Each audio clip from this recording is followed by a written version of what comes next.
at a meeting, a business meeting, with the radio station. They were doing a presentation on advertising, so that should be interesting, huh? Alright, well, I'm going to do a quick little inconspicuous walkthrough so you guys can see. So, if it's shaky or not, that's why. Okay, let's see if I can do this in a way that doesn't look obvious.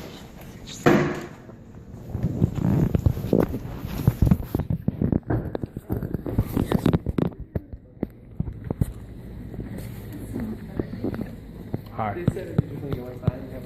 All right, thanks. There's coffee, there's water, there's pastries. Alrighty then. Candy, notepad pens, a little bit of everything. Enjoy. I get my pick of the pickings. Yeah, there you go.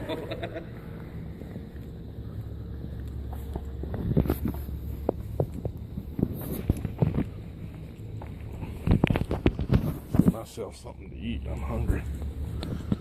Oops.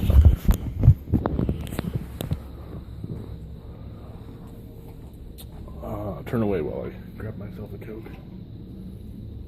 You didn't see that, so it didn't happen.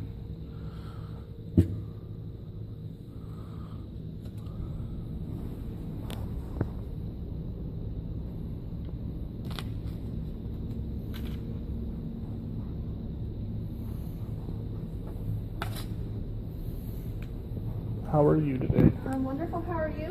I'm doing pretty good, thank you. I must be really early. What time does it start? At 2. Oh, okay, okay.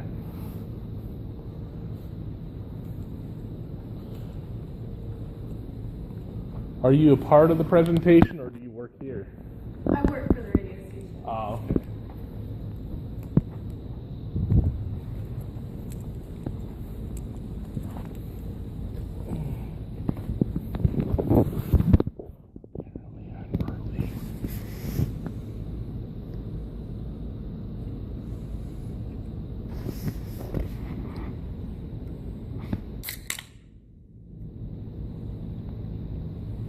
How many different radio stations or stations does your company own? 2. Which ones? 2 on a 1.5 AM station. Cool. Do you guys do put on these little presentations every month? No. No. This is whenever we kind of have like a special person. I see.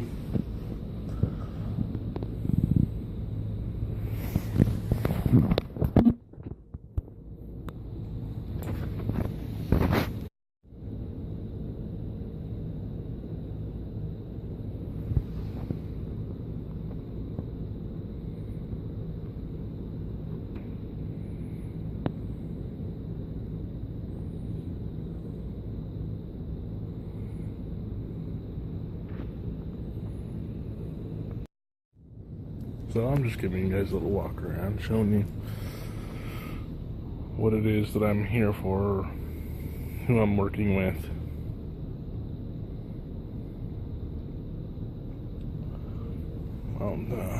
Let's see, I really don't know what to show you about the place, but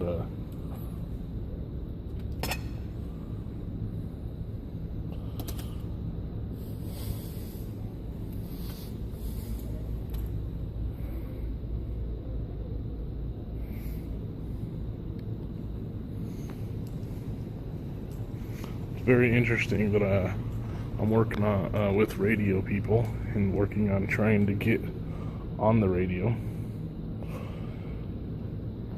for advertising.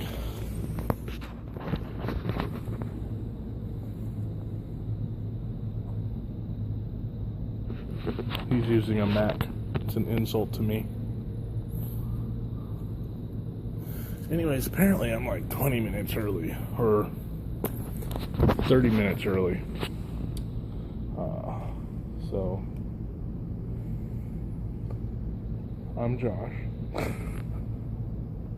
Alright, I'll see if I can get a little recording inside the presentation. So I'll see you guys in a few seconds.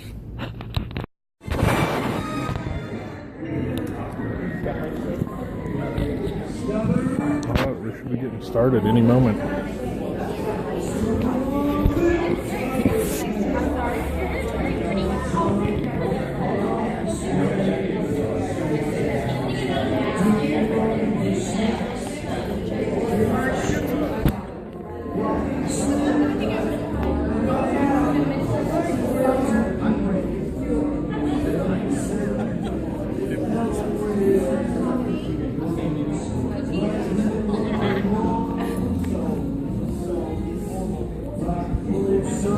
Here we go, I think.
Yeah, because you said you had that. That's why you didn't mail it. I do, yes, I do. Hear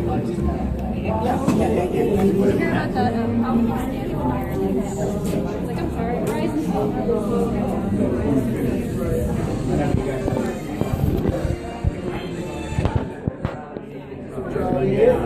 It's somewhat, we got our hands on it. We don't have a hard case first. Right. But get your quick introduction, I'll send the materials and email to you.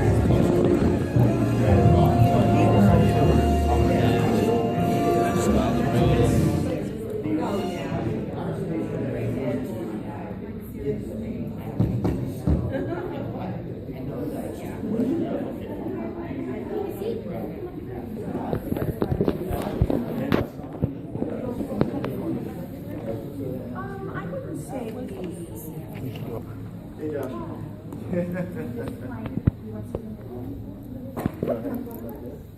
Certainly.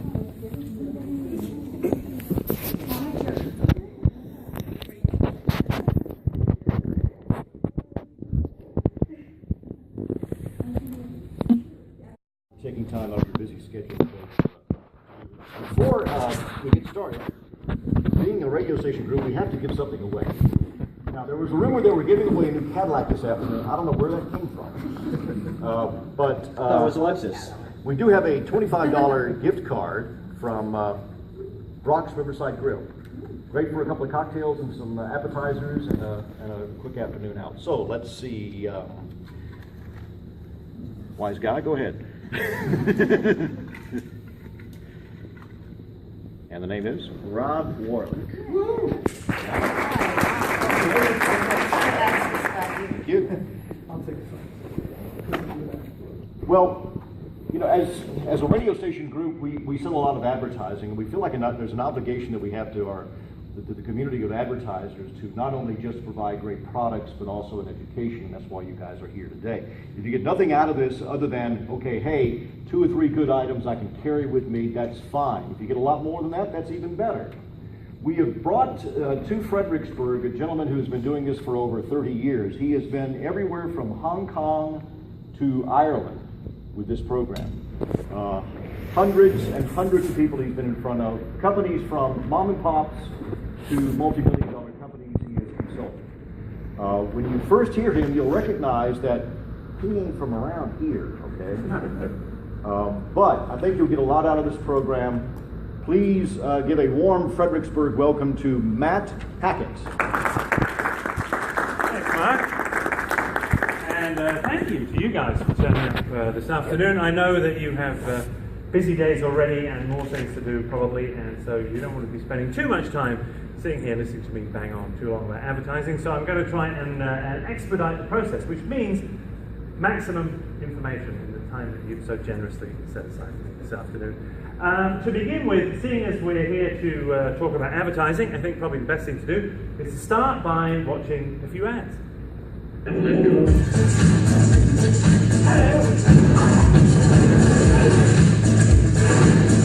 feel like a mermaid at a swim meet. Let's go.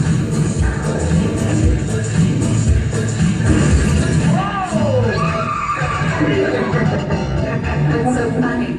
Whatever. Grandpa, turn up the volume.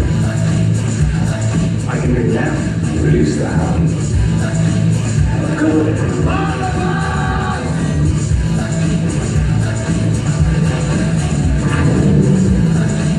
What do you think? I think it works.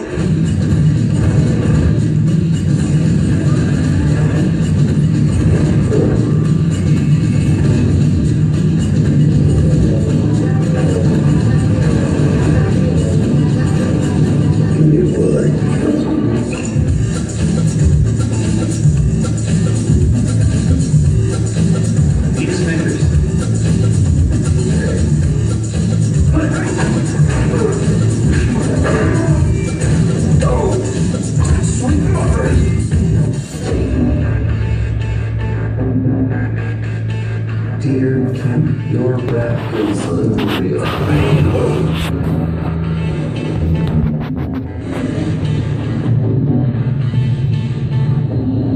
This is what we do.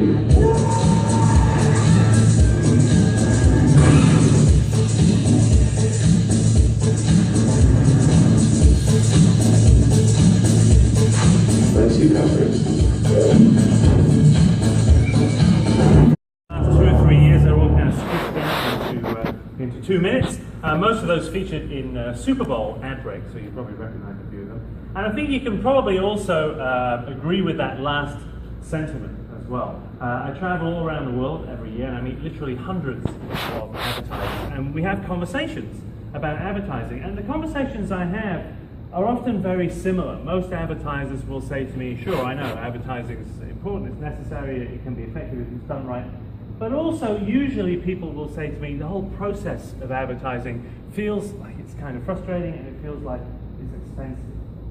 And so the job for me today, if I can, is to try and show you that this necessary evil, if you like, of advertising that we know we have to do and we know that it can work, the process actually can be quite simple and it can be affordable, even though it's effective. And to show you that, what I'm going to try and do is to boil down the whole of advertising into 3 things that you can take away with you from the session this afternoon. These things are, first of all, the 2 types of advertising that you really need to be looking at with respect to your business. Secondly, a simple budgeting concept that can allow you to make sure you get absolutely the most from every cent that you spend on your advertising campaigns. And lastly, a creative formula that we can try out here today and that you can take away with you and apply whenever you advertise to make sure that your ads actually have a chance of connecting with people. So, seems like a big ask, I know, to get through all this in an hour, but we're going to see if we can do what we can. Let's start with the 2 types of advertising that you need to be looking at. These 2 types are very different, and we need to try and keep them separate if we can. The first is what we call awareness or image advertising, and the second is call to action or promotional advertising. What are the differences between these 2 types? Well, let's start with awareness advertising first. How can we test a successful business's level of top-of-mind awareness or top-of-mind recall? Well, there's some very simple questions that I always like to ask people at this stage in the proceedings. Don't worry, I know it's just after lunch and our brains aren't quite working yet, but Josh, you're in the hot seat at the front. Welcome, how are you? Nice to meet you. Simple question. What's the first brand name, the first company name that pops into your head when I say motor vehicles? GM. GM. See, no wrong answers, all pretty straightforward and simple, I think there. Eleanor, who pops into your head when I say toothpaste? Crest. Crest, right? Again, no wrong answers here, all simple stuff. Who should we talk to? Let's ask Jim at the front. Who do you think of first when I say fast food? What is it that all these companies have in common? Obviously a very high level of top-of-mind awareness, right? Top-of-mind recall. We think about these kinds of companies, in this case first, whenever we have a need for that kind of product or service. Well, the point of good awareness advertising is so that you can achieve that same kind of effect for your business, regardless of what you sell, most importantly, of course, regardless of the size of your advertising budget. The truth is, you don't actually need the budgets of the GMs and the Fords and the Crests and the Colgates and the Wendy's and McDonald's and people like that in order to be able to achieve that kind of effect within your market. What you do need to do to begin is to choose a medium or a segment of the market you can afford to own. And we're going to get into a lot more detail about what that means as we get a bit further through the session today. But in the meantime, if you would, just try and keep this line in mind. We need to choose a medium or a segment of the market we can afford to own. Then we need to build for ourselves a very effective awareness ad. And that should focus on some of the things that maybe you've begun to take for granted. Don't assume everybody out there knows these most basic things about your business that you do, who you are, most importantly, why we should be doing business with you. And at the heart of the session today, we're going to do a little bit of work together. We're going to find out what businesses you're in, and we're going to see if we can't come up with some ideas as to what should go into really good awareness advertising. So hopefully, if I do my job right, at least by the time you leave, you'll have a better idea about what that should be. Once you've done that, once you've got yourself a good awareness ad, if there's a secret to success in awareness advertising, it's basically this: repetition builds reputation. Repetition of those most basic things about your business, who you are, why we should be doing business with you, starts to create that top-of-mind awareness. Repetition of those things actually starts to force people to think of you first whenever they have a need for your product or service. Repetition is how, as children, we learn things like what? The alphabet? Times table? How do we do that? Just by repeating and repeating over and over again. So now when I say, Jennifer, what's 3 times 5? You don't have to think too hard. I'll give you an easy one. You don't have to think too hard about that. The answer just popped into her head, luckily, just like it did into everybody's head when I asked for Jennifer that sudden death question there, just like those different brand names came into people's heads when I asked those questions before. I mean, I get it. I know that that's simple stuff. But the reason that simple stuff comes into our heads is because it's been repeated so often, over and over again. And that's the point of good awareness advertising. Repeating the most simple stuff about your business often enough that people can't help think of you. The second type of advertising I want to talk about today is what we call call to action or promotional advertising. This is different. This is if we have a more specific message that we want to try to get across to get a result within a more limited time period. In other words, come and do business with me now. Now, there's a bunch of reasons you might want to do this. Often they can be kind of promotional promotions, different times of the year you might have promotions going on. We've got back to school be coming up at the end of the summer, Thanksgiving, Halloween, Day, Valentine's, these things. You might put special promotions together to coincide with those things. It might be very seasonal. You might have a different set of products in the summer months than you do in the winter months, for example.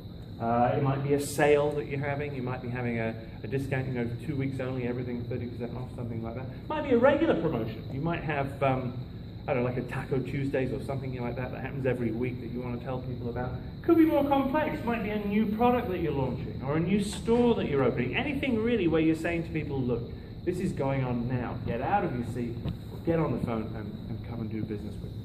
Promotional advertising.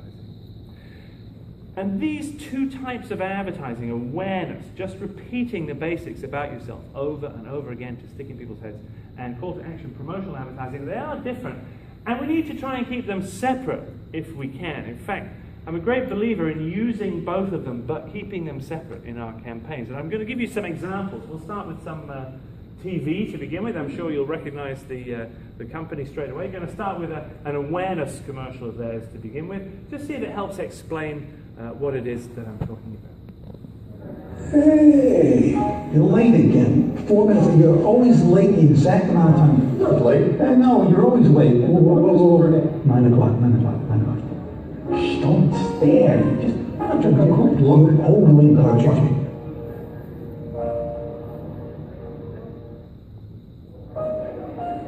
Hey, look who's early for once. Look what the cat dragged in. Hey, here's your paper. You can't stare at her dressed like that. Come on, shape up in this town. Whoa, look at you. Something landed on your head. You were a left-right, aren't you? Sure. She says again. You must have a reason. Well, who's that? Not much of a dresser. You know, it's a bad idea to get a toupee from mail order. It's top of the line. It costs a lot of money. Excuse me, it's so crowded here. Would you mind terribly if I sat down? Oh, no, go right ahead. My name's Jack, by the way. What's your name? I'm Grace. Glad to meet you. Doesn't even know. Oh, you wanted the same thing I did. Thanks. Yes.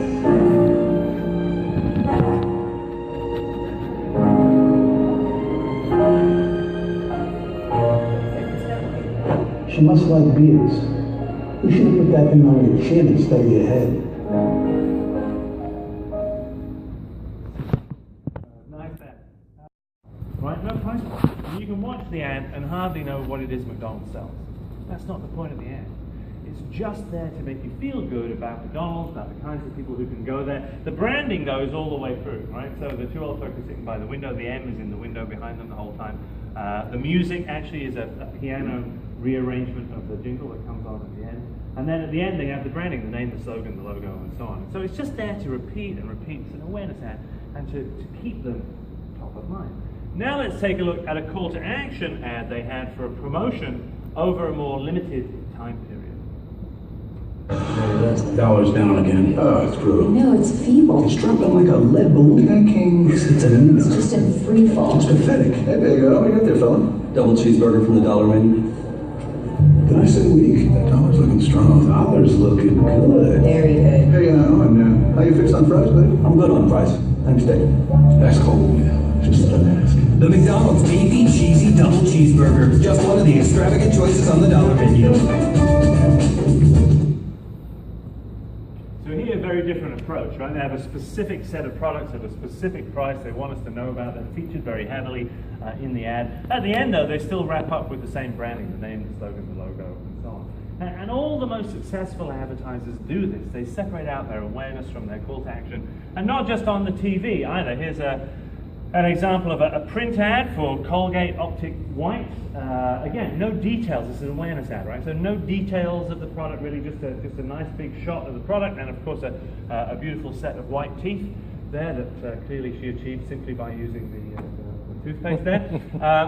A company like Colgate will often do their awareness advertising inside print publications, things like that, so you see photos of the ads. And they may do some call to action, for example, in store even. So you see that, then you go into the supermarket or wherever it may be, and there might be tearaways or pull-aways or things on the aisles or stand-ups or pop-ups or something in there specifically as you're going down the aisle. You might see something, oh yeah, those guys, and you pull that, and that's a call to action right there when you're at the point of sale. Here's another example. This is a billboard for the launch of Windows 8, the operating system. Very complex product, an operating system, right? Again, no details. This is an awareness ad. They just had a slogan here, and then they had a picture to show you the layout of the new desktop, so you can see how different it was from the previous incarnation. And then here is the money shot. This is the girl using the operating system with a touch screen monitor, so you can tell, you get the whole thing, oh, I get it, they're designed for touch screens and doing this kind of thing. They did some call to action as well. When they did it, one of the things that they did was teamed up with different websites and had those websites turn their regular design to look like the layout of the new desktop. So you might have gone to your regular financial page or whatever it was, and instead of looking like it normally does, it now looks something like this in kind of tile format, and you saw your articles and actually got you to kind of click on things like you were using the operating system. When you clicked through, there was also extra information about it. You could download it and so on and so forth. Here's a billboard. This was a big billboard for Ford F-150.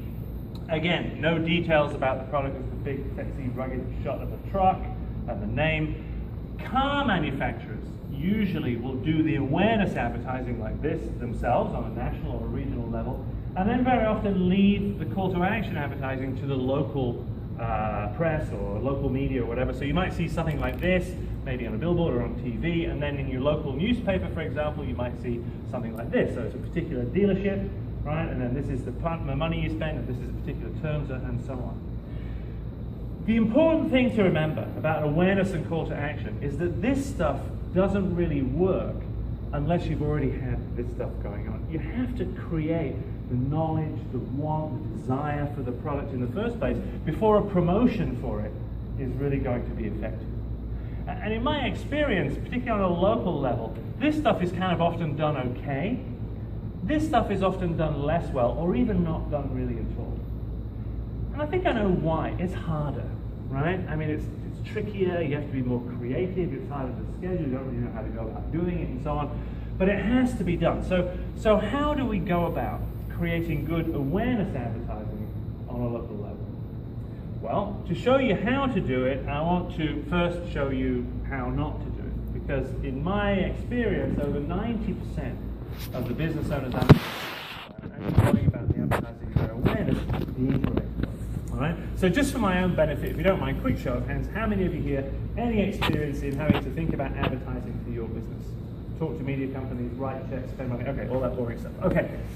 If you've been involved in advertising, you'll know, probably when you're going to advertise, the first question that comes into your head is, where am I going to advertise? Right? Is it radio, TV, newspaper, billboard, back of a bus, whatever. For the purposes of these examples I want to give you, the medium that I choose really is not the issue. All media can play an important part in your advertising, of course, but no medium is going to work for you unless you use it correctly. So it's a methodology that I want to focus on. However, in order to give you an example of buying advertising, I do need to choose a medium to begin with, and I was preparing this presentation last night. I was in my hotel room, I was thinking, which medium should I choose as an example of buying advertising from? And I just couldn't decide, and I came in, and then I saw these logos, so purely randomly, why not radio? Right, Mark? Okay. All right then. Good. Checks in the mail. All right. So for the first example, we're going to go and buy some advertising from the radio station. I don't know. You might have had this experience yourself. You go in, right? You sit down in front of one of these lovely people.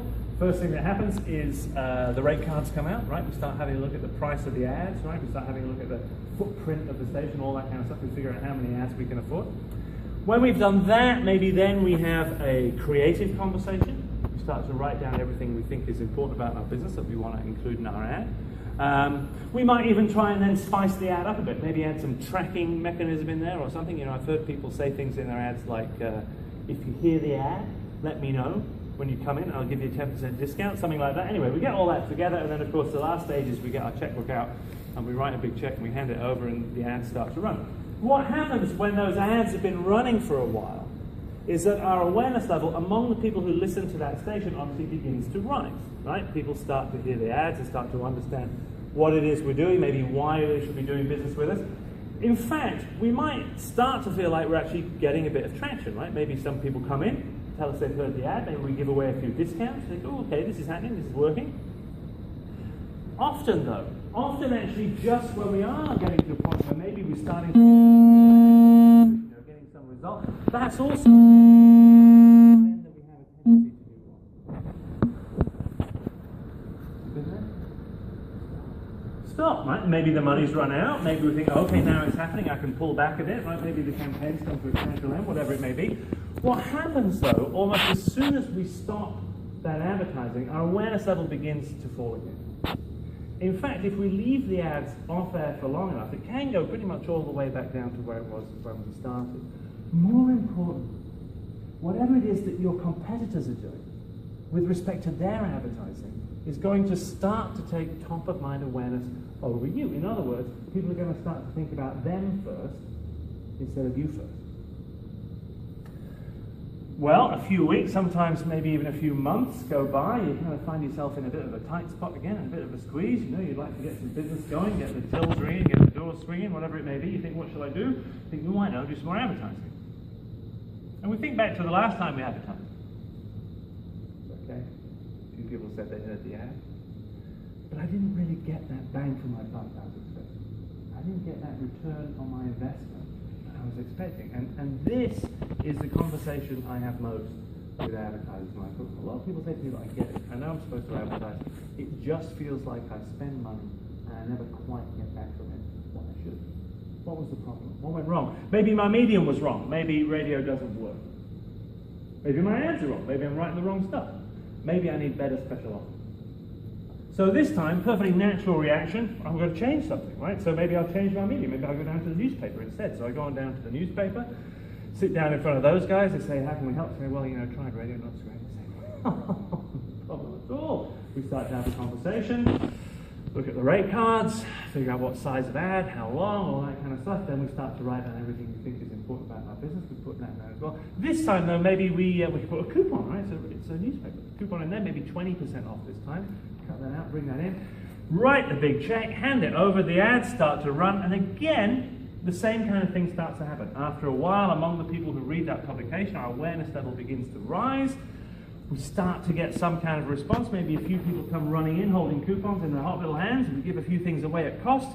We think, this time we cracked it. And again, actually, often just when we are getting to a point where we start to get something back, or we feel like it's working, that tends to be the time that we pull back, or the money runs out, the campaign ends, the awareness begins to fall, and look, this cycle repeats all over again. Folks, I call this the helicopter method of advertising, right, for obvious reasons. It's a start, stop, up, down way of going about your advertising. Don't misunderstand me. If you have advertised like this, if you do advertise like this, no shame. Like I said, the vast majority of business owners that I meet in this kind of environment, this is the way they go about things. And the likelihood is that you will have got some kind of response from it, right? I mean, if you've spent some money, if your product or service is any good, you've chosen a decent medium, you're going to get something back. And I think that maybe that is even part of the problem. I mean, if we advertised like this and nothing happened, then maybe our reaction either would be to say, well, advertising doesn't work, forget it, I'm not going to do it, or we'd completely change our strategy. But because we get something back, and I think for most of us, we're not sure exactly what it is we should be expecting to get. So instead, we have a tendency to tweak. We're constantly tweaking, changing our message, swapping media, trying to promote something, tinkering, on, off, constantly. And the net effect of advertising like that over the long term really is just to confuse our audience. There is a better way, obviously. I refer to it as the McDonald's principle. It's not because they own it or they invent it or anything, but it is the way that they and all the companies that we've mentioned up to this point go about their awareness advertising. They're very good at what they do. And what they do is very simple, and you can do it too. Quite simply, they do this. Once they have figured out the right awareness commercial for a particular market, they go into that market, they turn the ad on, they leave it on, and leave it on, and leave it on, and leave it on. Constantly repeating, and this is important, the same things about themselves over and over again, week after week, month after month.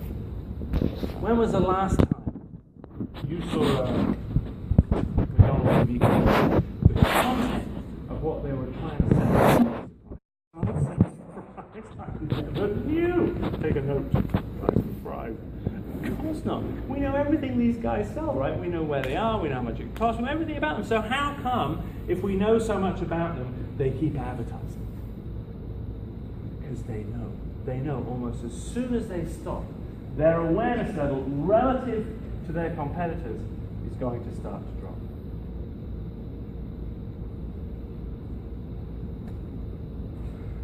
Right, there you go, that's it. Thanks very much. That looked too simple. This guy comes in from out of town, he says, the secret to success in advertising is advertise every day for the rest of your life. Thanks for that. Well, you want the bad news? It kind of is. But, I know maybe what you're thinking. I don't have that kind of money, I don't have those kind of budgets. Obviously, we don't have that kind of money, I understand. So it means that maybe we have to spend the money that we do have more wisely to try and achieve the same kind of result. Remember that line I mentioned earlier? We need need to choose a medium or a segment of the market we can afford to own. Now, what does that mean? Probably the biggest mistake that most people with more limited budgets make actually is to try to do too much with too little. We're always trying to speak to too many people without enough cash. I know this is what it feels like. When it's your money that you're spending on advertising your business, it really does feel, right, like we're kind of grabbing handfuls of dollar bills and sort of throwing them out there, hoping they come floating down and hit as many people as possible. I know, it's a very scary experience, absolutely. Look, if you can't afford to speak to, pick a number, 80%, whatever, of everybody in this market, consistently, repetitively, frequently, day after day, week after week, month after month, then don't do it. It's a bad investment. Step back, find a segment of the market you can afford to do that. If you can't afford to speak to 50% of everybody in this market, again, consistently, repetitively, frequently, over and over and over again, don't do it. Step back further, go down to 30%, to 20%, to 10%. If only 10% of everybody in this market always thinks of you first, whenever they have a need for your product or service, your business will grow.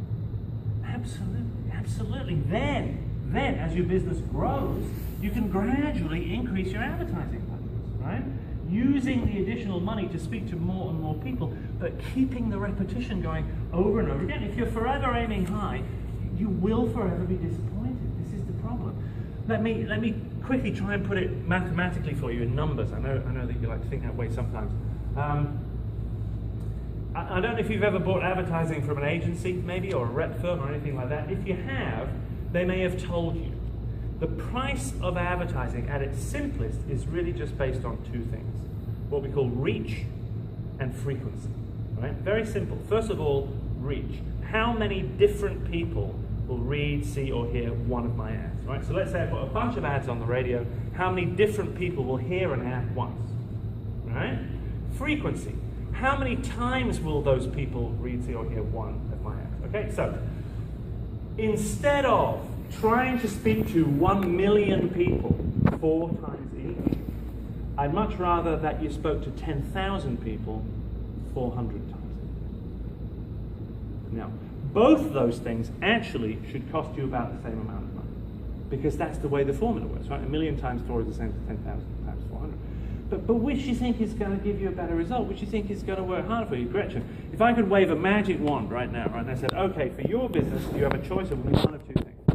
You can either have 1 million people who have maybe heard of you once, or 10,000 people who always think of you first. What do you want?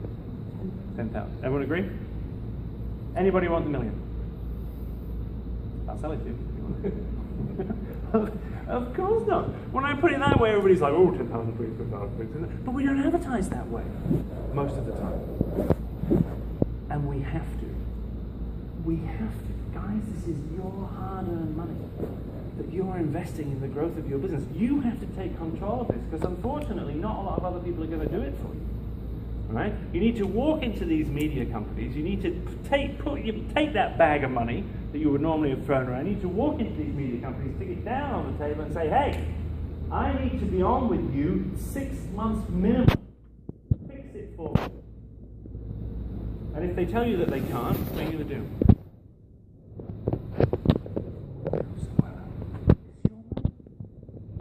It's your money. You need this. You need this.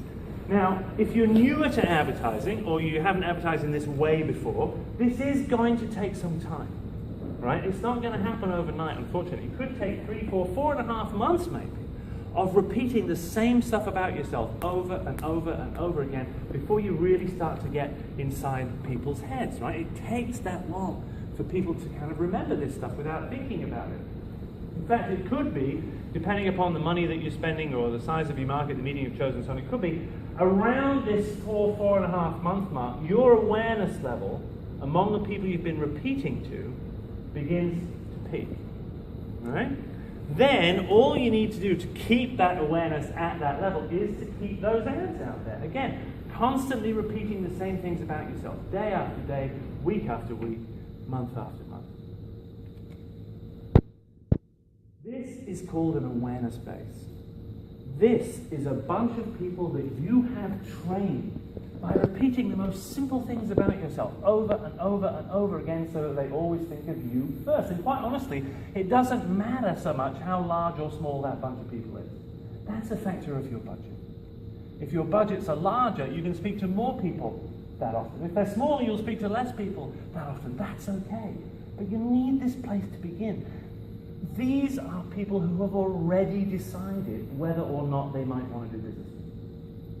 Because once you've done this, once you've built yourself this awareness base, now when you fire off these call to action commercials, come and do business with me now, I'm having a sale this week only, here comes Christmas, right, whatever it may be. Because these are coming in from an awareness level of up here, where these people already know you, instead of from down here, where nobody knows you. Now you're getting some real bang for your buck. That's where you really get a return on your advertising investment. The McDonald's example again. The two old folks sharing some nice times in McDonald's. No product sell, no price point. It's just there. It's just there. It's just there. Bang! This week only, come and get a burger for $1. If you take away nothing else from the session this afternoon, please take away this very simple but very powerful budgeting and scheduling formula.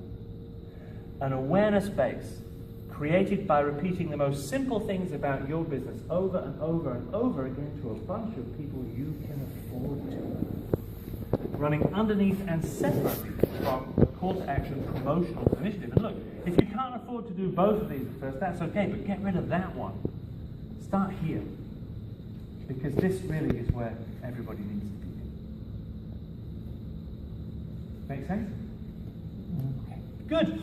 All right, well, I've got all get off my soapbox now, and we get to do the fun part, creative. Guys, could you get some workbooks for the people here in the room? Hands up if you don't have a pen, and the team will make sure that you are fully armed and dangerous for the rest of the session. Quick, actually, even if you do have a pen, put your hand up. If you would be so. Don't worry about that first page with your personal details. That was for the people in the previous session. They were having trouble remembering who they were. Sorry, terrible session. Get straight on with the questions. Find out who's in the room and what's going on. Question 1. Is awareness advertising important to you? Is awareness advertising important to you? Well, Lynn, unless you're the FBI or the KGB, what's the answer? You have 50-50 control. Brave! I'll give you the easy ones to start with. A little bit more serious. Question 2. How many competitors do you have competing against you? How many competitors do you have? Now, before you rush to circle one of these answers, I'm going to ask you, if I may, just to try and think a bit laterally about this. Maybe included in this group, not just people in exactly the same business as you, with the same products and services. You know, maybe there are people out there who are kind of adding stuff to what they're doing, which is affecting you in some way. Really obvious example, gas stations in competition with coffee shops. Right? Because we go fill up the tank, buy a coffee at the gas station, and then at the coffee shop, right? So it might be people not even in the same core business as you, but adding things that's affecting your business in some way. If you're looking for a piece of people's spare time, their leisure time, evenings, weekends, that kind of thing, remember, each of us only has a limited amount of spare time, right? We have a very wide range of things that we might spend that time on. So that means, for example, the bowling alley is actually in competition with the movie theater, in competition with PlayStation, in competition with Netflix, and so on, right? Same applies for luxury goods, anything you know, that you need extra money for, jewelry, vacations, cars, decks, gifts, you know, those kinds of things. Again, each of us, monthly or annually, only has limited finances, unfortunately, right? And if we find ourselves with a bit of extra cash, we often have lots of things pulling us in different directions about how we might spend it, right? Now, at home, we might go as far as to write like a priority list or a list of things that we want. Another way of looking at a priority list is as a list of competitors, right? All competing for that budget. What's the geography of your competition? Is it just here in Fredericksburg? Is it you know, across a few counties? Is it across the state? Do you have nationwide competition? Do you have international competition? Has the internet affected you in any way? Let me ask you this. If I went onto the Google this afternoon and I typed in your products and services, even if I put Fredericksburg or whatever there, how many results would I get? Just one? That'd be good, wouldn't it? One result. Well, thanks, Google. even if you know we don't worry about all the 500,000, even if we take the first 30 or 40 or whatever it is, even if they're not all direct competitors of yours, can I tell? What does our competition look like from the point of view of people who haven't done business with us yet? Very important question. All right. So now that I've suitably muddied the waters, we can go around and find out what's going on. Rob and Jennifer, you guys together? What business are you in? We're French for Fitness Training Studio. A fitness and training studio. Okay. All right. Is that competitive around here? Where do you see yourself? 21 to 50. 21 to 50, and that's probably just in terms of locations you can go, right? I mean, there's plus on top of that you've got, you know, the shaker weight thing and the thing you can buy on right? You've got all that stuff and the things and the manic workout, whatever it's called, and the crazy you're nuts to try it workout and all those things, right? So, yeah, pretty competitive area you're in, absolutely. Who should we go to? Andy, what business are you in, sir? Real estate. Real estate. You're a realtor? Are you alone? Are you under the umbrella? Are you an owner of a realty company? How's it work? I'm under the umbrella of Long Foster. Long and Foster. Okay. Where do you see yourself on here? Dallas. We have a special section up here for the realtors and the insurance agents and people like that. Yeah, absolutely, very competitive. How's business at the moment? Great. Good. Is it good? It's coming. Did it go down? It's coming back up, or was it basically okay? Because this area probably wasn't affected so much, was it? I've been doing it long enough where it's Okay. Good. Great. Fantastic. Good news. Jim, what business are you in? historic property. A historic property. You can only sell it once. So is it you getting people to come visit it? Is that the deal? And the tourism, are there events there as well? Or events? Okay, so you got a whole gamut of things. Okay, so where do you see yourself on here? 51. Lots and lots of options. Anything in the kind of entertainment, spare time field. Gretchen, what business are you in? Job board. Job board. Job board. Oh, so you have an online job board? Yeah. Okay, and is it just for this local area? Or? So, a nationwide job board. Ooh, okay. So where do you see yourself on here? Ooh, way up there. Absolutely good. Josh, what about you? What business are you in? Custom computers and repair. Custom computers and repair. So I can bring my computer to you, all right, and you can go Control Alt Delete. That's right. Fixed. Be $100. Where do you see yourself on here? In my area, 1 to 20. 1 to 20. Okay. And then of course you include all those things. I mean, you can go. Do you include the Best Buys and all those that are around there? And all that? Where I'm at, well, I don't know if exactly in my location there's anyone that's doing what I do, so it's pretty fortunate. Called, what they call the Nerd Squad or the Goon Squad or what they call it? Geek Squad. Goon Squad. Goon Squad. That was it. Catherine, what did you do? What does that mean? It's like car Comcast, that kind of thing. Oh, okay. So you're selling a service, like a cable service? It's Are you guys all together? Yeah. Oh, okay. Nice. I thought he was just chipping in. Actually. Okay. What is it? It's business phone service. Business phone service. Okay. And it's actually wired or is it a VoIP? It's VR. VoIP. All right. Good. So where do you see yourself? 50, lots of options. Okay. Okay, good. All right, good. We'll get around to everybody as we go through. Thank you for those answers. If you are kind of more towards this end of the scale, then obviously there's something unique about your product or service, but you do still need to be involved in some level of continuous awareness advertising. And the reason for this is very simple, but it's often forgotten. We need a way of reminding even our current customers that we're here and that we're open for business, and they need to keep coming back and doing business with us or continuing to do business with us and recommending us to other people and so on. One thing I see very often as I travel around, I meet business owners in places who have some market share. They get a little bit relaxed about their awareness advertising. Either one of their competitors suddenly gets more aggressive, or God forbid somebody else moves into town, sets up a tent, starts waving a flag, and takes that market share away. It can happen very quickly. If you're up at this end of the scale, then obviously you're in a much more competitive environment. But for all of us anyway, our advertising needs to be getting us to stand out from the crowd. Guys, look. There's really no point in getting involved in advertising at all if you're going to choose to look like, read like, feel like, be like, seem like, sound like everybody else. It's a waste of time. How can we achieve that kind of standout? Well, let's find out. Question 3. Why do your customers choose to do business with you rather than with your competitors? Why do they choose to do business with you? More importantly, why do they come back and choose to do business with you again a second time, third time, fourth time? Why would they recommend you to friends or colleagues or family members? So I'm not talking about your advertising here, okay? I'm talking about the day-to-day running of your business when you're servicing clients and customers and making sure they're happy with you. What is it about the way that you run your business that people like? Okay? So when you're thinking about the answers to these questions, I can give you some common answers that I get, which might help you when you're thinking about it. Customer service is mentioned a lot, right? Looking out for people, treat people all the time. Quality of products. Maybe you have a very wide range of products. Maybe you have very neat products. Maybe even a skill that other people can't do, something like that. What else? Longevity, maybe. Been in business a long time. Location, sometimes. Price. Careful with that one. Doesn't stand out in that one.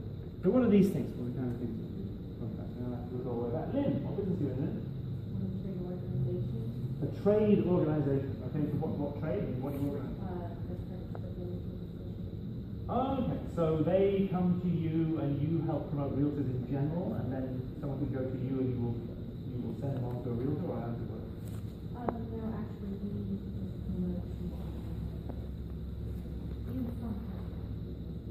And your members are realtors. Okay, so you help them with stuff, like you help them with marketing advice, resources. Okay, good, thank you. Why do your customers who are realtors, why do they like doing business with you? Yeah.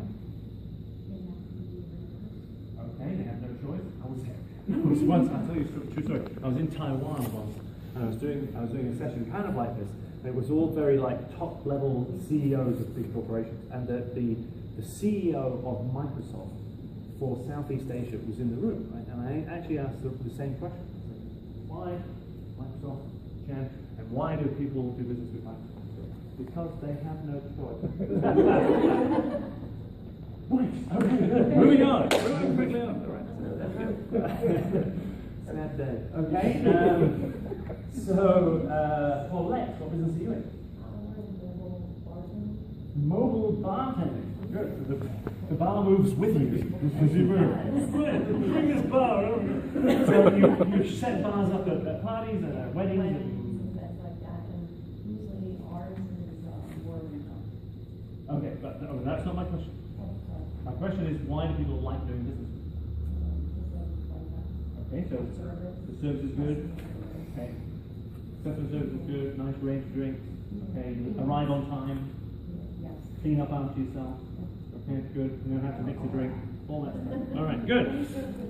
You serve good drinks. Sorry, good. Don't serve any bad drinks. Chris, what business are you in? A health food store, market, actually. A health food market. What's the name of it? Harvest market. Harvest Market, and you sell a whole range of healthy foods and gluten-free stuff and groceries. Vitamins as well. Okay. All right. Why do people like doing business with you? I would say customer service and supporting local growers and farmers. Okay, that's important. That's good. Thank you. Eleanor, what business are you in? You're a speech pathologist. How's my voice? Okay. Wonderful. Oh, good. All right. Pass the test. Suppose we have an expert. Why do people like doing business with you? Well, I want somebody with expertise and knowledge. Okay. And then reputation, quality, you said quality. Right. Location. Okay. And I said rapport, but I guess that's customer service. Okay, all right, good, thank you. What I'd like you to do now, if you can, guys, is come down to this question 4. This is a little bit different. I want you to try and come up with just one thing. Now, I'm not talking about any fancy, schmancy marketing thing or USP or I simply just want one thing that you can kind of put your hand on your heart and say, we do this really. We care about this. Actually, we're passionate about this. Now, just tell me how. Let me explain my name. Let's say it might not be anything to do with the marketing thing or advertising or whatever. Let's put it this way. Let's say you get home from work one day and your spouse or whatever says to you, oh, you look good. Did you have a good day? And you say, yes, I did. The reason is Because when that happens, or when somebody tells us that, that's when I know we're doing it right. What's that thing? What floats your boat? What's the real thing? Huh? Now, for some of you, this will be harder than for others. I absolutely understand, but it's the kind of way we have to start thinking if we're going to try and get our advertising right. It's important to think that way. This is why everybody looks at me and goes, "Don't ask me." It's my favourite part. Yes, good. Go ahead. Actually, I'm representing the owner of the Farmers Market, but for me, what I've gathered from the owner is her passion is preventative illnesses, being pesticides, things that are used, the regular grocery stores ingredients. Okay. That is. And why she cares so much about that? I think a lot of it is personal experience. Her Okay. father's passing, different things, Okay. and just knowledge. So she has personal experience of how those kinds of things negatively can impact people. Exactly. And she wants to pass on the message of a healthier alternative to other people. Okay, very good, thank you. As we go around, and I ask some of you about these things, I may ask you what seem like dumb questions. Okay, just be forewarned. But it's the process that's important. So that's kind of why I'm doing it. Yes. Well, I work at the public library. What business do you run? The public library. Public library. Okay, good. So one thing you're passionate about. Customer service. What does that mean? Well, the library today, nobody actually has to come to the library today. Right. Except employees. Right. But we want thousands of people to come. Right. Why? Because we want to offer that service in the community still. It's important to us and it's important to families. Why? We want to continue to help educate children and teens in this area and offer them a free service. Right. Which is already paid for by their parents' taxes. And why is that service, do you think it's important? Why do they need to learn how to go to a place and pick up a book? Why do they need to do it? They've got an iPad. So we have better adults. So we have smarter and better adults. Okay, and how does it make them smarter and better adults? What is it about it? They learn something. They learn something. They learn something in a particular way. Yes. We want people to come and ask us for stuff. Okay. All And right. that is how we do great customer service. Okay, so it makes learning and reading a more social and community-based Right, experience. plus all the other things that we offer. Right. We want people to know we offer a lot more than books. Good. All right. Thank you. And you guys, what was your business again? The fitness. That's right. So one thing you guys have. For me, I think it's creating a sense of well-being in your life.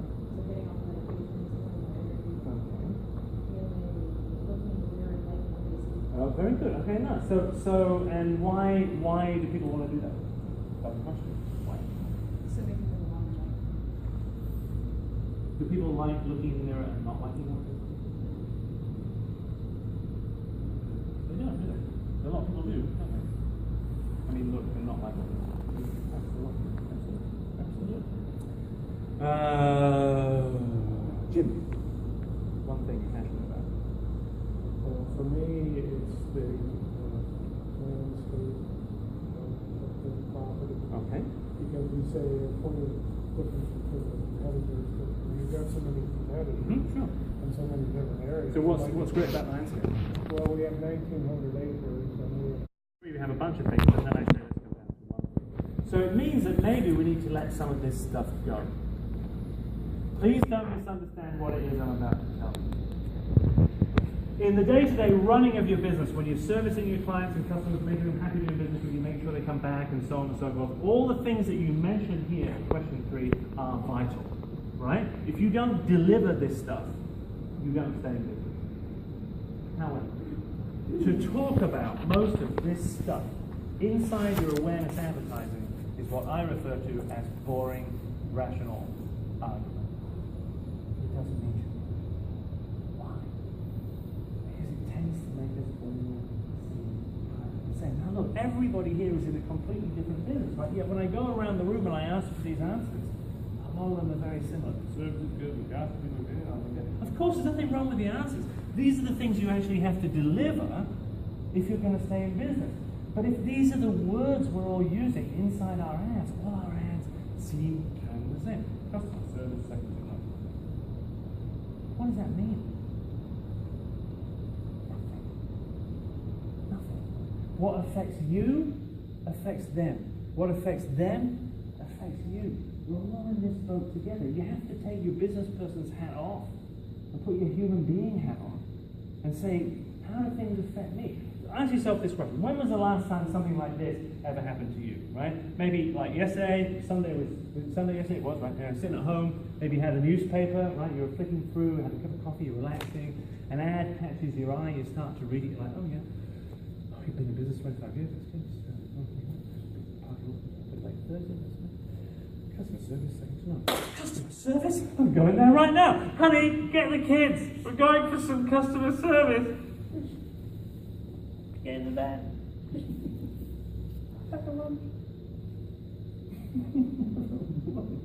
So why is it in the ad? Serious question for you. Why would you ever put anything in one of your ads that you yourself would ignore in somebody else's ad? It's your money.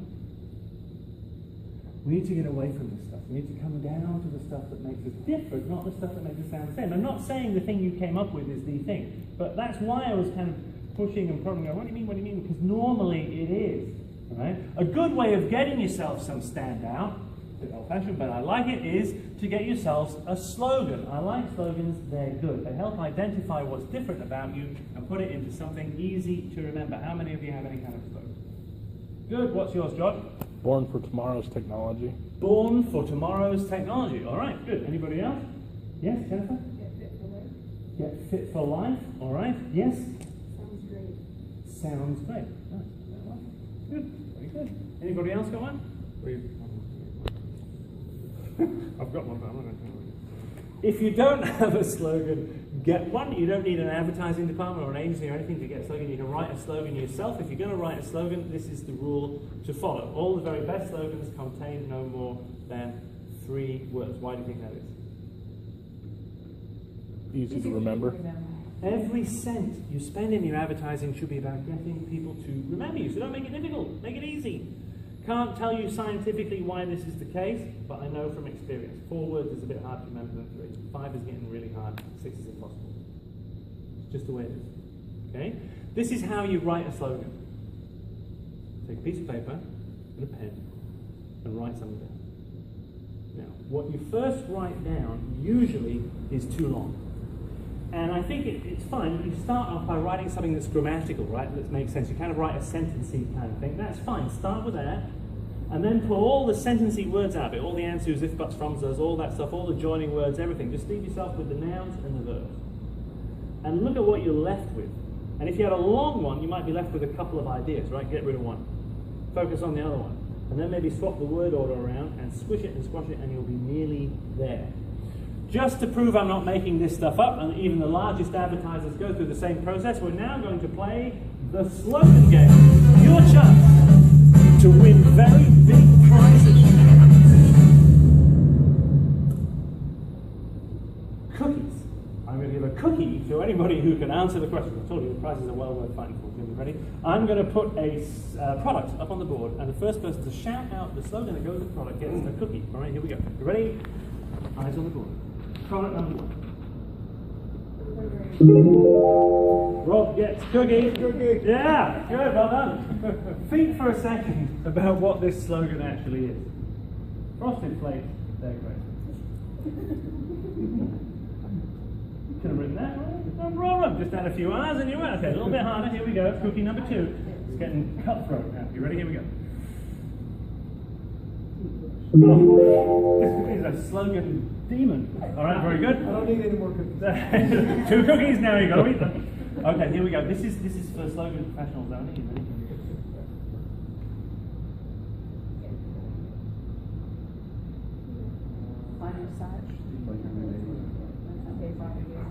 Like a good neighbor. Very good. Now, whoa, wait a second. No. That's wrong. This is lots of words long. Now, this came out 63 years ago with a jingle. Over the past 2 or 3 years, they have desperately been trying to get their advertising right because it's horrible.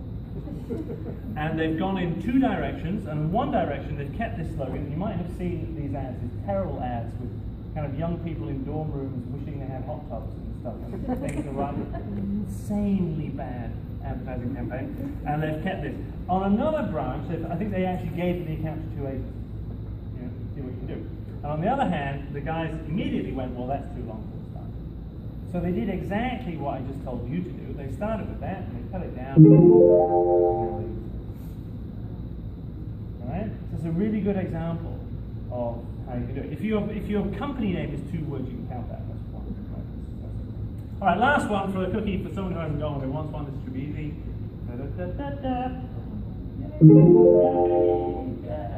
That was. Did you notice that? That's not actually a jingle. It's called an audio mnemonic. It's a little piece of audio that is always followed by the same thing. So that when you hear the audio, it makes you. It's very creepy. Okay. So we've got ourselves a slogan. We have a blank piece of paper in front of us. We have 30 seconds of airtime to fill. What is it that how do we write a good ad? What should go into a really good awareness ad? Here are the simple rules to follow. In your awareness advertising, you need to make your business, product, or service the hero, the thing that saves the day, the thing that solves the problem. Everything we buy to solve some kind of a problem. The only difficult part about advertising is this. What problem are you actually solving for your customer? What problem are you solving? Now, the answer to this should take you back to that question 4.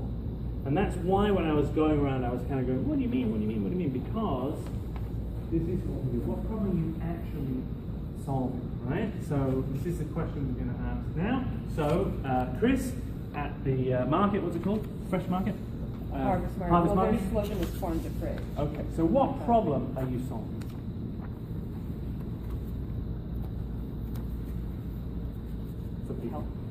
Health issues.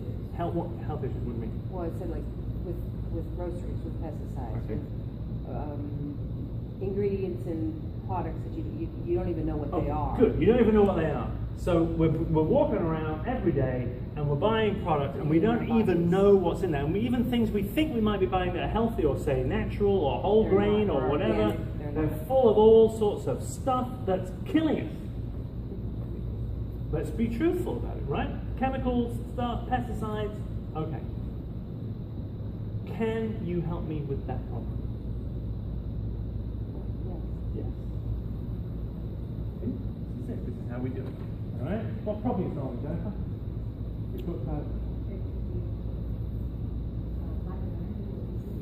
Okay. Okay. So what are all those things?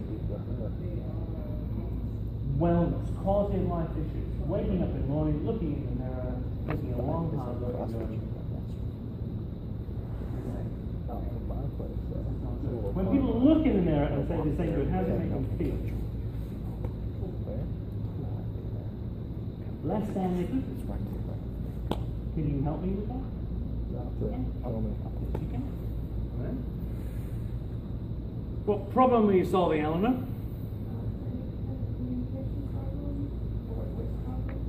Okay, all right. So when you have a voice problem, what does that mean? If I have a voice problem, what is it? Like I might not be able to speak properly? Hoarseness. Okay, so let's say I have hoarseness. Why is that a problem?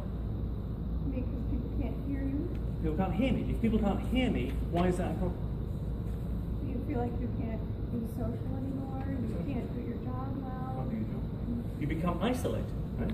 People start to separate themselves from you. So it's actually not about, my voice. It becomes a whole other problem, doesn't it? It becomes, I am now not a part of what is going on because my voice won't work. Can you help me with that? You need to figure out the problem that you solve. Once you've figured out the problem you solve, all you do in your ad is you tell people, this is a problem. Now you have two ways of describing it. You can either tell people the problem you solve in terms of people's logic, their brains. Often this is price-based advertising, right? Come to me, I'll solve your problem 10% cheaper than you. I would prefer you go this direction. Go for people's emotions. Why? Because we're emotional creatures and we make decisions for emotional reasons. We tell ourselves we don't, but we do. Most important sentence of the session coming up right now. You ready? If you take home nothing else, take it. in your awareness advertising, you need to describe how you solve the problem you solve in terms of how you make your customers feel. Not what do you do, but how do you make them feel. Now, I know when I say that, people are thinking, oh, that sounds like it's very complicated, but it's not. And here's a simple exercise I'll teach you. It takes 30 seconds, and you can go and write yourself as many commercials as you like. All you do is this. Close your eyes if necessary. I want you to try and picture in your mind's eye a recent successful transaction with a client. Someone who's happy doing business with you, okay? And instead of thinking about you or your products and services and stuff, just push all that to one side and focus on them. I want you to try and imagine the feelings or emotions they were going through which led them to choose to do business with you. And the business is done, and then they leave. After they've left, then how do they feel? And the little story of that emotional exchange, that before, during, and after, 9 times out of 10 is the start of a good day. Now, you guys all know your customers way better than I do. You deal with them, right? But I have been around this block a little bit, and advertising is kind of my game, and so I can probably give you an example. I don't know if you noticed, but when I was going around asking you about what problem you solved, actually, we were writing ads. Right? Those conversations we were just having, we were writing ads. Right?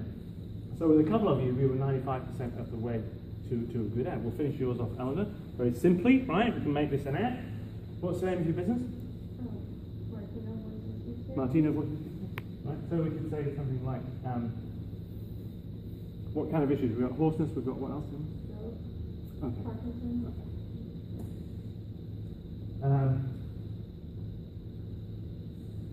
If you have some kind of voice issue, perhaps chronic hoarseness, perhaps something, the effects of a stroke, perhaps from Parkinson's, anything that has caused you to lose the ability to communicate properly with other people, you will know what that effect really is. It's not just that people can't hear you, it's that you can't be heard or seen or have an effect on those around you. You become isolated. There is a way out. You can get that voice back. You can communicate again. You can step back into the life that you had with Martini Voice Company.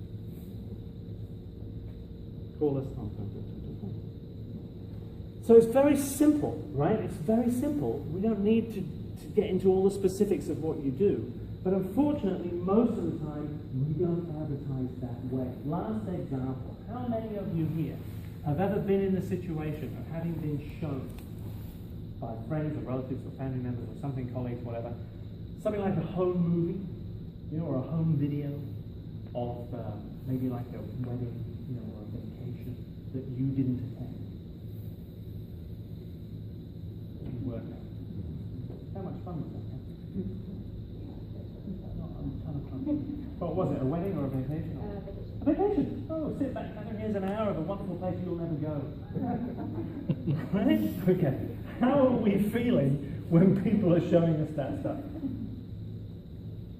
They're not here. It wasn't anybody here. It wasn't him. It wasn't Ron.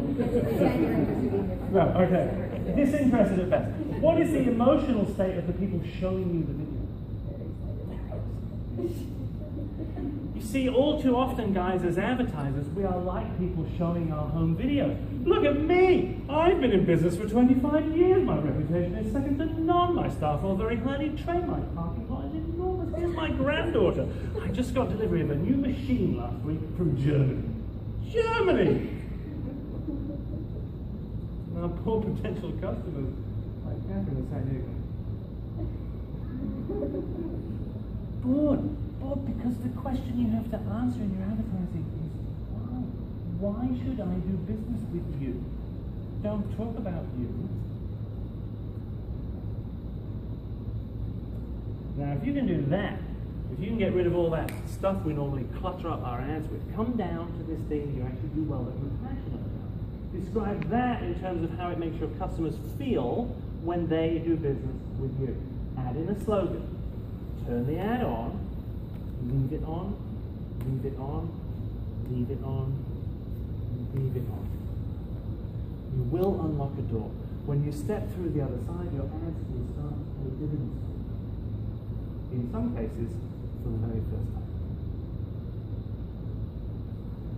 Now, this Better Business initiative, as you know, is brought to you by the fine folk at these two radio stations, and they're doing it for two reasons. And the first reason is purely educational. And I know you come to these things, and come back and say it's the radio station's fault. So we want to bring someone like me in and say, look, this is how you should advertise. And you can take this information and apply it wherever you advertise. And if you do, your advertising should improve. And then, look, in a community like this, what goes around comes around. If you do that at some point, and your advertising gets better, you'll probably come back to these guys at some point and make them. So they'll get the benefit of this eventually. Obviously, what they would prefer is for you to take the information and apply it immediately with them at the radio station. So they said, Matt, will you talk about our spot prices and our rate cards? I said, no, because that would be boring. But we've had such a nice time up to now. What I will do is look at the station, look at the market, look at the rates and so on, and see if I can't work with the team there, and together we can build something that will help you achieve precisely what it is we've been talking about in a second. So I sat down with Mark and the team, a great team, and we came up with this, which I think clicks all the most important buttons. First and foremost, you get repetition. You can get up to 140 commercials per month for an entire year on the radio stations. That's enough repetition for long enough to really get inside people's heads. So they think of you first, right? All placed in good times, nothing placed in the dead of night, in the witching hour, or anything like that. It's your opportunity to do what we talked about, to choose a medium you can afford to own. You're going to be able to afford to own the listeners of these radio stations so that they think of you. Now, traditionally, to advertise this comprehensively in a market this size for this length of time would cost you probably $30,000 minimum. And this is normally where the issue comes in. Even with the best of intentions, this might be a bit rich, so that's what I had to work on. So we worked together. I think this is what we came up with. How you get around this is what you do. To build an awareness base, remember? An awareness base, people who know about you already might want to advertise with you. On these two radio stations, you have a choice of two options. The first, I'm very cleverly calling Package A. Package A contains the following. On both stations, you can get 40 30-second ads per month on both stations for 1 year. Okay, that's 960 ads in total. That's enough repetition for long enough to get into the minds of the people who listen to the station. Now that's to build an awareness base. If you're repeating and repeating and repeating and repeating the kind of ad that we just did here, right? That kind of ad, no special offers, no discounts, that kind of thing. Remember I said once you've built an awareness base, then is the time to think about promotions, special offers, discounts, and so on. This is available as well as part of Package A. In addition to these 960 ads, you're also going to get 200 call to action ads on each station, 400 total.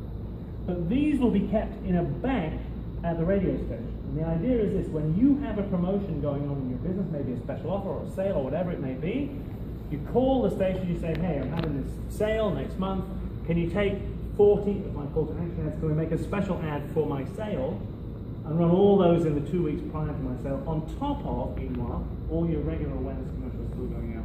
So you get exactly this pattern. Very flexible, very powerful way of using the money. In total, therefore, you're getting 1,360 commercials in a year. That's a very decent amount of advertising.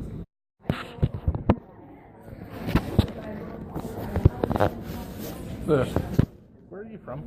I can figure I got a guess myself. I'm from England originally. Ah, very nice. What brought you over here? Just your business? Well, I've lived all over the world. I mean, I left England when I was 18, and I lived in Asia for a long time, and I lived in Europe, and I lived in the States for 12 years. Where's been your favorite place?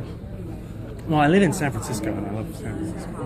You've been to the science museum they have out there? I have. I've visited there a few times. I was born in California. Oh, were you?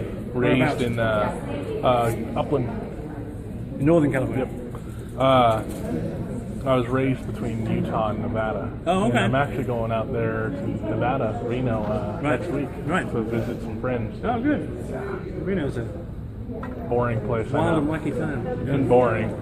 If you're raised there, it's boring. Yeah. But it does have... And then you end up in King George County. It does have a classic. The Harrah's in Reno has a classic steak restaurant, the kind of that Frank Sinatra would have been in. Trying to think, there's a number of restaurants in between that, the Silver It's Legacy, really old Harrah's. school. It's really old school. Like it's full on old. You ever eat at Brew Brothers? No. I think that's in the Harrah's. It's in their little walkway between the different casinos that are out there. Right. I don't remember. I don't eat too often in the casinos, but Right. Yeah, that's right. That's Hey man, I didn't mean to blow you off like that. I was trying to include you in the conversation. Oh, I wasn't. It's okay. Didn't matter to me. It's okay. But did you like the presentation? Yeah. Good. Did you feel like you got some good information and you learned some stuff? Yeah, I'm sure I'll learn more when I review it. Oh yeah, awesome. That's good. Yeah. Well, that was the goal of it. So really glad you came. So we'll wrap this up, and I'll make sure to get you back at King George soon. In the meantime, feel free to. All this is yours. So, and if you need me, tap me on the shoulder. All right? Okay.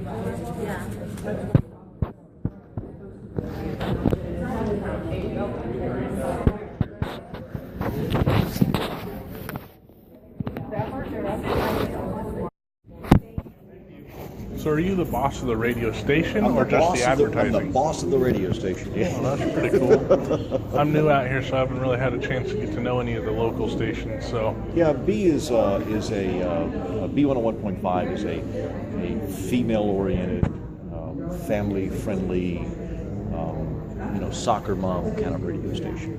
Well, I know the bank that I use listens to it all the time. Yeah, so. and we're extremely office-friendly. You'll never be offended listening to our radio station. Do you guys do anything like out in where I'm from in Nevada? During Christmas, they play like Mannheim Steamroller all during Christmas, or just Christmas music the entire We sporadically do that, but no, we don't. I have had radio stations that do nothing but Christmas music at Christmas time, and no, we don't do that here. We have an AM station that's a conservative talk radio station as well, but B is the universal appeal adult contemporary radio station in this market. And it's got a great signal. It's one of the strongest signals between Richmond and D.C. It literally covers between Richmond and D.C. I mean, the 250,000 people. We have a huge advertising base in D.C. itself, not just Northern Virginia, but it's quite the powerful. It has been for a long time. So does being the boss make you the owner too, then? No, being the boss means that I work for the owner. He lives in New Jersey, extremely wealthy man. Does he own other radio stations out in different places too, then? He has owned a lot of radio stations in his time. His dad was in the cable business. His dad sold his cable businesses to Time Warner back in the 90s for $1.2 billion and divided that money up amongst his 4 sons. What was the station? No, it was cable franchises. And he has done deals in the past buying and selling radio stations worth over $100 million. So they've done quite a few number of radio. They own B stations here, and they own 4 radio stations in Winchester, Virginia, and they have owned them from Vegas to New Orleans to just all over the place. I mean, but they're quite the nice people. Just an individual, one guy. What kind of hosts do you have on the AM station? I'm a talk radio kind of guy. We've got Glenn Beck, Dennis Miller, Michael Savage, Crazy Michael, Laura Ingram. Yeah. So the typical crazies. Dennis Miller I really like. He's almost sane. Glenn Beck is just funny to me, and Michael Savage is just way over here. So Michael Savage, isn't he based out in California? He is, San Francisco actually. Yeah, I used to listen to him when I used to, in Nevada, I listened to 780 AM. Mm-hmm. And they're, I don't know what they would be called, but I just listened to it because it's more than... These guys actually used to own some stations in Nevada. I don't know which ones they were, but they sold it to Beasley Broadcasting. They sold it to Beasley, the Nevada stations, New Orleans stations, and something else for like $110 million. Back in the day. I used to listen to Art Bell. I don't know if you know who that is. I love Art Bell. But... I used to love me some Art Bell. He's crazy as a Betsy Bug, though. I don't even know if Coast to Coast exists anymore. Coast to Coast is still, they have a different host, but Art, he went back on Sirius for about 2 weeks, and then he decided, I don't want to do that now. So he's about as wiry and goofy as they come. So he's been on and off the air. He's been just the way. Thanks for coming out, guys. Thank you very much. All right, no, thank you so much. I also used to listen to like Rush Limbaugh. Yeah, Rush is still going strong. I don't know what he would be like, Republican, but I don't really. It doesn't matter to me anyway. Extreme right wing. Yeah. And Rush is he's on about 600 radio stations. Makes about $40 million a year. Mostly, I used to listen to just Coast to Coast at night, but I don't. Crazy stuff. I can't find the station. We actually run Coast to Coast. At what times? In Nevada, it was 11 to like midnight. 3. It's like midnight to 6 or 5 or something like that. We're online, so it's newstalk1230.net, I think it is. So you can dial us up there. I'll dial it up every once in a while just because of the crazy stuff they have on there. I mean, it's really way out there, But it's just more entertaining because I already know what everybody's political views are. You hear it every day. Yeah, it's just they're all saying the same thing, which is crazy in itself, Everyone will just complain about everybody else. Thanks for coming by. Oh, I'm still here. Okay, good. So it's a little. That talk radio thing is a whole weird world in itself, So it's but it's fun. That's what I'm thinking. I really want to get into because I know your FM station, I think, has an hour of news talk or something similar to that or like that. Unless I'm might be online streaming or something. He was telling me that you guys got an hour that's they have talk. They have a talk thing on Sunday morning, but it's real light talk. I mean, it's nothing like heavy. But what you need is a show on Saturdays on the AM station talking about computers. That would be huge. Yeah, you ever hear of Kim Commando? Of course, yeah, she's gigantic. Yeah. I don't know is that what you were referring to? Yeah.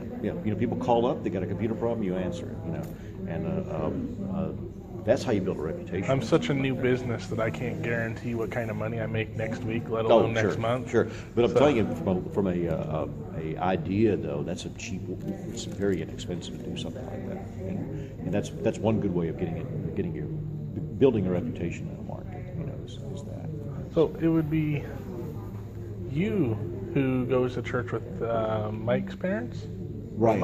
Ryan. Yeah, sorry. Yeah. He was telling me, I was asking him how he managed to get the job, and he was explaining to me that he got lucky. Well, he's a good kid and he's smart and he's working hard. So he's doing really well. I was impressed by him. I don't know if you ever heard of is it Dale or Dave? Dale Carnegie? Oh yeah, of course. I was telling him that I listened to a lot of Dale Carnegie and Dave Ramsey. Yeah, my dad. He was reminding me of Dale. He's real famous. His company's still alive. I don't think he is, but I think his company's still out there. Well, I was impressed with him. Well, good. I mean, he drove me out here because I have no car. He's a smart guy. He's really a smart kid. He's going to do very well, I think. He comes from a great family too. Straight out of college, but he's about as green as a green apple a little bit, but he's going to do very well, I think.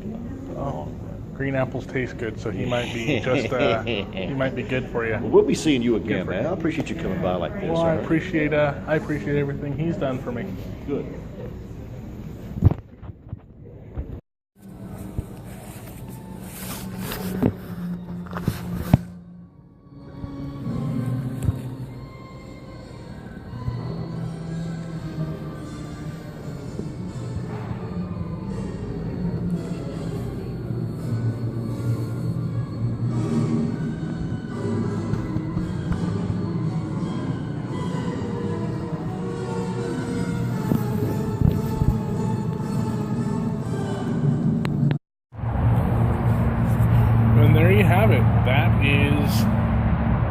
Of the day. I think it's plenty long enough, so I won't make anything else. If you enjoyed the video, like, subscribe, definitely share, and most of all, be awesome. Take care of yourself, look out for the people around you, consider how what you do affects those around you, and have a good day. Thanks. Bye, guys.